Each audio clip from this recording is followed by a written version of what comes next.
nome é Raquel, eu sou pesquisadora na Unicamp e na área de tecnologia. Na verdade, o que eu tenho a dizer não é especificamente uma pergunta, mas é uma colocação como alguém que olha por um outro ângulo aquilo que vocês estão fazendo, que é a introdução da tecnologia dentro das escolas. Eu havia comentado com a Cristina que na Unicamp, quando a gente trabalha com tecnologia, eu trabalho especificamente com cidades digitais, e com tecnologia na educação, a gente percebe um momento muito crítico, na educação do Brasil, que é o crescimento tecnológico, assim, passando por cima de todo mundo, isso tudo cresce com muita rapidez e existe uma dificuldade muito grande das escolas de absorver esse crescimento e a necessidade de se colocar a tecnologia dentro da sala de aula. Em especial, tendo uma demanda muito grande por parte dos alunos, de já conhecer mais, às vezes, do que a gente mesmo. Então, eu queria pedir um olhar, assim, que vocês tivessem durante esse projeto todo, esse olhar de que, além de se colocar conteúdo de geotecnologia, e essa aprendizagem sobre a geografia, sobre o espaço, a sociedade e tudo mais, vocês estão fazendo história sobre a tecnologia na educação. Isso é muito importante, Então, eu sou uma pessoa de tecnologia olhando para isso dessa forma, com essa importância. Vocês servirão de exemplo, para as pessoas que estão hoje repensando a educação com a tecnologia. Acho que é isso, essa preocupação que eu tinha e me colocando sempre à disposição, para a gente rediscutir esse assunto. Obrigada. Mais alguma pergunta? Bem, ali.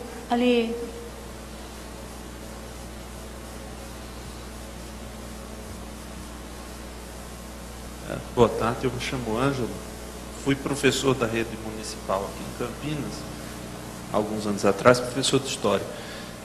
Eu me preocupo muito com esses projetos, até porque eu tive a oportunidade de participar de um projeto aqui em Campinas, e havia um tal de timing, acho que na primeira apresentação aparecia ali, ano eleitoral. E é uma coisa muito preocupante, em relação às administrações públicas, a questão das políticas de Estado e das políticas de governo. Então, está se discutindo pré-sal, algo que vai dar resultado em 2020. Então, é uma política de Estado traçada para se dar objetivos daqui quando o próximo presidente da República nascer, quer dizer, ele ainda vai nascer, esses resultados acontecerão daqui a 60, 70 anos, quem sabe. E as políticas de governo, invariavelmente, dependem do bom humor de certas pessoas que vão passando, os burgomestres vão passando nas prefeituras e vão patrocinando ou arruinando certas iniciativas. A professora Beth falou uma coisa que já era no fim da fala dela, ela disse, nós voltamos um ano depois, naquele bairro, mas como já era próximo do fim da fala, ficou um pouco apressado, vamos dizer, a questão dos resultados passados um ano, que depende um pouco da dinâmica da escola e da dinâmica das administrações públicas.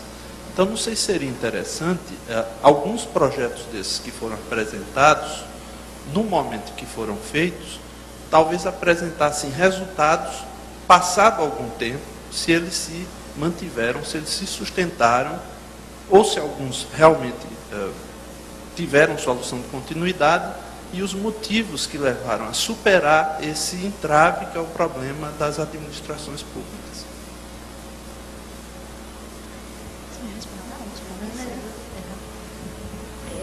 Então, o INPE, nós estamos abertos a acompanhar todos os projetos. Então, tem professor que está desenvolvendo projeto desde 2000. A gente não força, é natural, o professor que procura a gente não pode cobrar nem exigir do professor.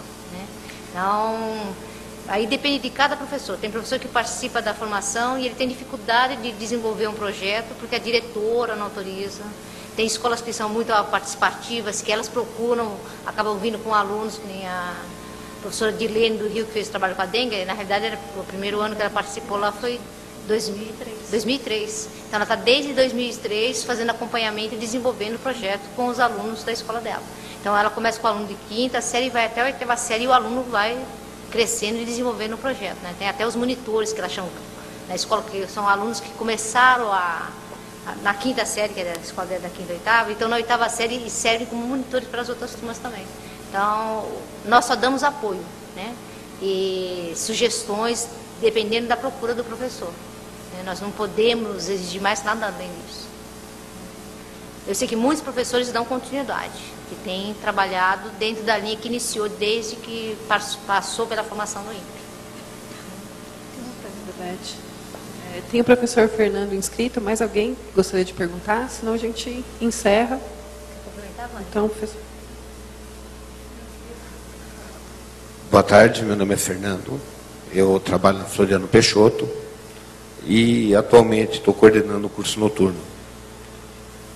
Eu tenho visto uma coisa na educação que o professor Maurício falou logo na primeira parte.